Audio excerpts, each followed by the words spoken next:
Attorney John Foy and Associates. Fly direct to Washington, D.C. from Augusta Regional Airport. The Live Viper 6 Skyview Network, sponsored by Terry Lambert Hyundai. We had a beautiful sunny weekend, but that won't be the case over the next several days. The clouds have moved in, and we're also going to have many days of scattered showers around. All the details coming right up. Right now, News Channel 6 at 4, Augusta's mayor and local nonprofits teaming up to honor Dr. Martin Luther King Jr. We'll have the story. Plus, grassroots group New Georgia Project launching its 2023 civic engagement and organizing work on MLK Day to honor and continue Dr. King's legacy. We'll also have an update from Athens in the wake of that tragedy over the weekend, claiming 2 lives. News Channel 6 at 4 starts now. Live from Television Park, this is WJBF News Channel 6 at 4.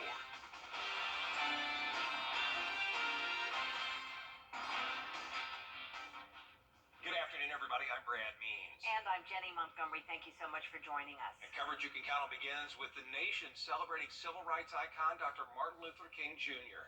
King's hometown, Atlanta, hosting a slew of services and parades to honor him. Commemorative services started at Ebenezer Baptist Church in the Sweet Auburn district of Atlanta, where King grew up. It's also home to the King Center.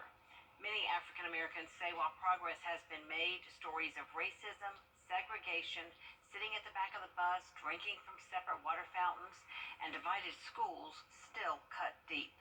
Today, streets were filled with people of all ages, genders, and races learning about the history. I think one obvious way to honor MLK, wherever you are, is there's somewhere that is working with the homeless. There is a food bank. There's some place that is donating clothes to the less fortunate.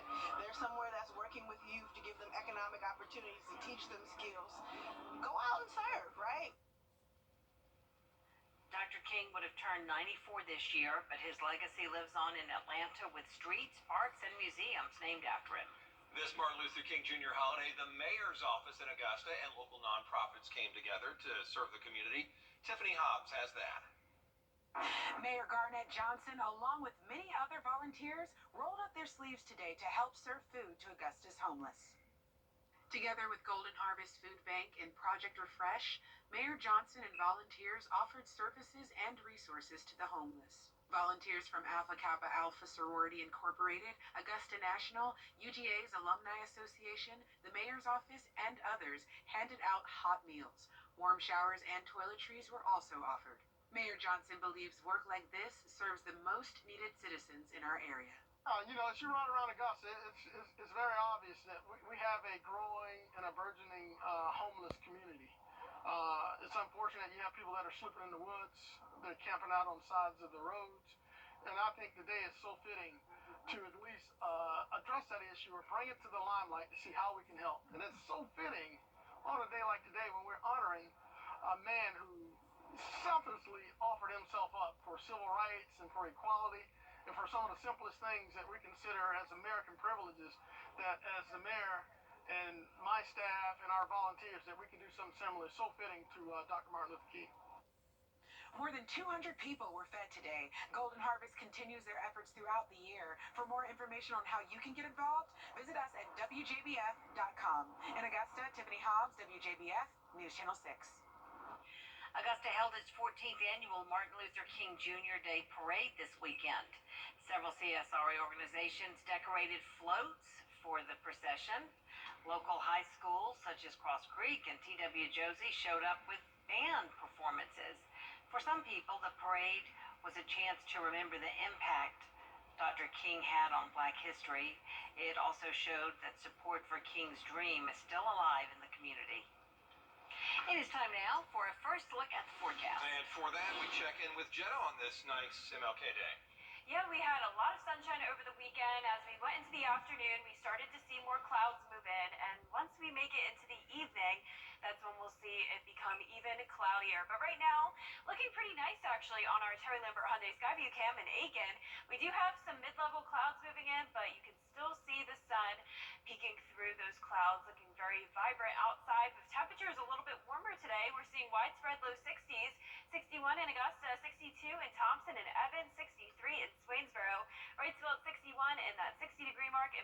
Marshfield and Crawfordville. So it is much warmer than this time yesterday, seeing temperatures around 2 to 9 degrees warmer, and we'll continue to see these temperatures rise over the next couple of days. For now, we're still under a ridge of high pressure that's keeping dew points very low. We're seeing a lot of 20s, so it's staying dry the rest of tonight into tomorrow morning, and then we'll start to see some changes. But right now, winds are coming in from the southwest. That's what's bringing in the warmer temperatures. So over the weekend, it was very chilly, and that's when we had a northwest wind. So we're starting to see some changes now. A little breezy outside in Waynesboro, 5 miles per hour wind, 7 in Augusta, 6 in Aiken. And for satellite and radar, there's all the cloud cover. We'll continue to see a lot of clouds over the next few days, so high pressure will no longer be our dominant feature. Instead, we're watching this cold front across the central United States with a lot of clouds and some scattered showers forming ahead of it. So that'll begin to impact us tomorrow.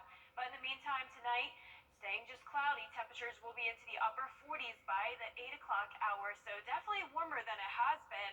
We'll no longer have sub-freezing temperatures. Instead, we'll only drop into the low 40s for your Tuesday morning. But overall, a soggy week ahead with clouds increasing and temperatures warming up.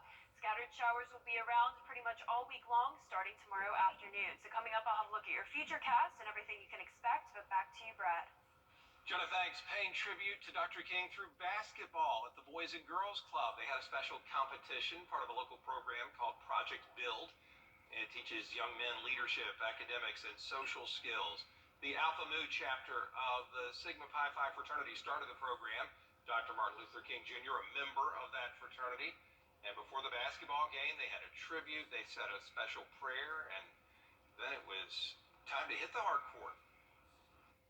We wanted to let these young men know that in addition to our expectations of them being great students, they need to know that at some point, every educator, every successful person in these United States knows that when things really get heavy and they study very hard, we all have to take breaks. This group meets every Saturday morning during the school year at the Boys and Girls Club on Chafee Avenue, and all middle school boys are welcome to join. A predominantly black grassroots organization in Georgia launched its civic engagement work on MLK Day to honor his legacy. New Georgia Project spent the day canvassing one of the annual Dr. King events in the CSRA at Abilene Baptist Church. A group spoke one-on-one with people attending in order to ensure they are registered to vote. The organization's goal is to have at least 40,000 Georgians registered across the state this year. Canvas workers today tell us they want people to know that being eligible to vote is connected to real-life issues. Young people need to understand that if I don't like the lunch at school or the this and that at school, somebody that voted for whoever went to Congress is the one that passed the bill for the school lunch program. NGP will also focus on issues such as reproductive justice and marijuana reform. Tragedy over the weekend in Athens. Just hours after a huge celebration for Georgia's national championship, a car crash claimed the lives of a football player and a recruiting staffer. Losses that are hitting Bulldog Nation very hard. Here's Bria Smith. Almost 1 week ago, University of Georgia's football team and fans celebrated a back-to-back national championship win. But on Sunday, they mourned the loss of 2 UGA students, one of them a part of that team. These are kids, I mean, I think I can say that probably went from having the best day of their lives, celebrating a national championship, to their families having to probably receive the worst phone call of their lives. So, among those killed, 20-year-old Devin Willock, an offensive lineman for the Dogs, and the 24-year-old Chandler LaCroix served as a team recruiter. I think the Bulldog Nation can really wrap their arms around them.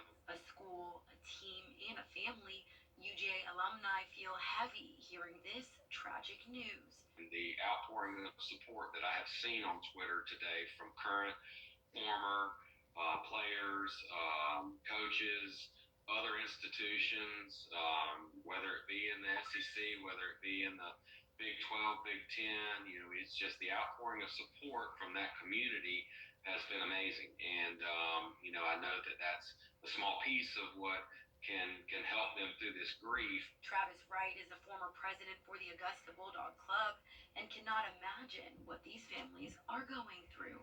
Something that my father told me years ago is a parent should never have to bury a child. And this is a very, very tough time. Wright also says he thinks about the rest of the football staff, too. Coach Mark does many, many good things for University of Georgia, and, probably was spending time with his family, celebrating this wonderful day, and then received that phone call in the middle of the night and had to make a horrible, unbelievable phone call to another family. And despite the Dogs' recent win, all who are part of UGA Nation share this pain. I first heard about this morning. It absolutely just, knocked me off my feet. In Augusta, Bria Smith, WJBF, News Channel 6. An Evans woman has been arrested after several of her neighbors reported items missing. 21-year-old Shira Khan allegedly took jewelry and shoes from a residence on Khan Drive in Evans worth about $11,000. Khan's family has also accused her of theft, claiming she stole almost $3,000 worth of guns and $1,200 worth of jewelry from her own home. Khan has been charged with theft by taking, burglary, and larceny. 4 people facing charges in Aiken County after an assault on a 17-year-old.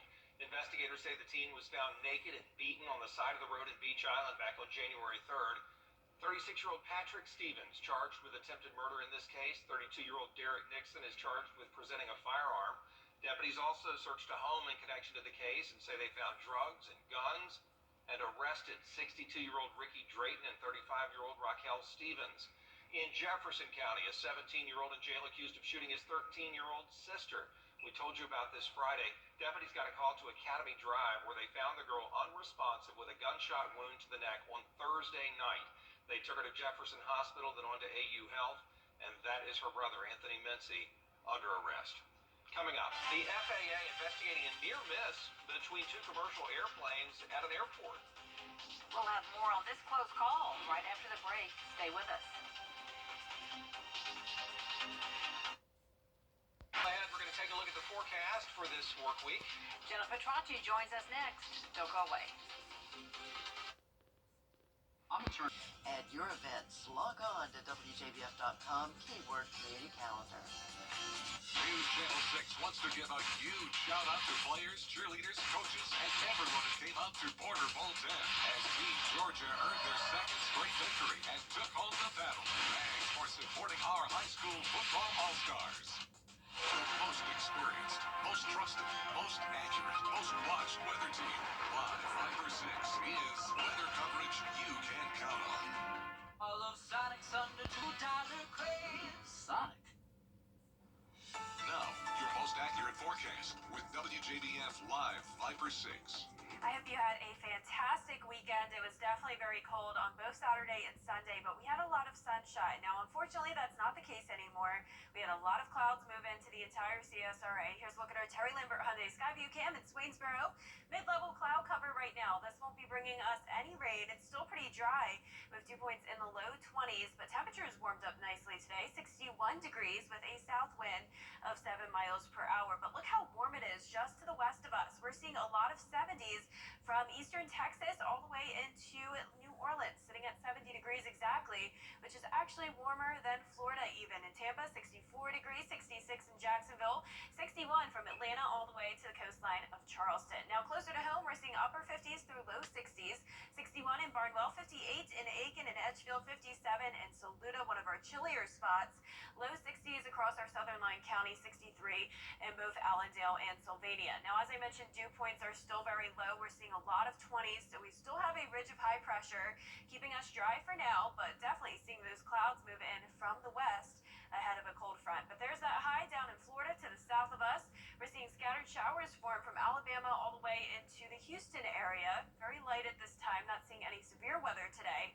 So for the rest of your Martin Luther King Jr. Day, it's going to be pretty mild. Temperatures dropping into the upper 40s by 8 o'clock. Staying mostly cloudy with some pretty calm winds. Now, over the next several days, we'll see our temperatures rise, especially on Wednesday and Thursday. We're going to be in those low 70s.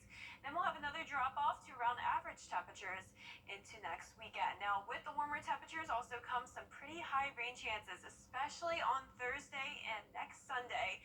Tomorrow, we'll have some scattered showers as well. Now, the good news is that even though it will be a very soggy week, it doesn't look like we'll have any strong thunderstorms, at least for now. We'll keep you updated on that. But tomorrow should be a-okay. Here's a look at 8 o'clock tonight, just widespread cloud cover. The cold front will bring that line of showers starting in the afternoon. Notice it's very light.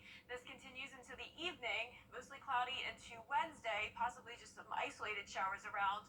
And then an additional cold front will swing through on Thursday, and it will bring us a little bit of sun on Friday, but then it will stall to the south of us, bringing us those increased rain chances over the weekend. Looking closer to home now, tomorrow at 6 a.m., southerly wind with cloud cover.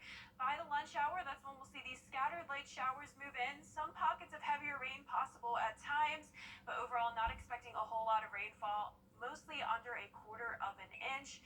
It will be very windy though as we go into the next couple of days. Notice those winds coming in from the south up to around 20 miles per hour in the morning, increasing to around 25 miles per hour in the afternoon, and this will begin to settle down as we go into 8 o'clock tomorrow evening. Now for tonight, we'll see those low 40s, around 20 degrees warmer than it has been. So definitely a nice treat. You can put away the winter gear, at least for now. You'll just need like a medium-sized jacket instead. And for tomorrow, feeling pretty nice outside. It just will be cloudy with the rain. So bring out the rain gear instead. You'll need it all week long. We're going to see those rain chances increase on Thursday, 60% chance. Partly cloudy on Friday, back to widespread rain coverage over the weekend. And temperatures will be back to average at that point. All right, Jenna, thanks a lot. Still ahead, we're going to see what's going down in Tinseltown. We'll have the latest happening in Hollywood as Madonna celebrates the 40th anniversary of her debut album. More on that right after the break.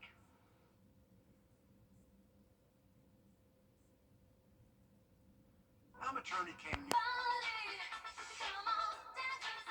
2023 marks 40 years since Madonna released her self-titled debut album. Billboard reports she'll celebrate with a massive world tour that'll feature a career retrospective of her biggest hits. You want Jesus to be white. That's not what I'm saying. Don't you put words in my mouth. We've got our first trailer for History of the World Part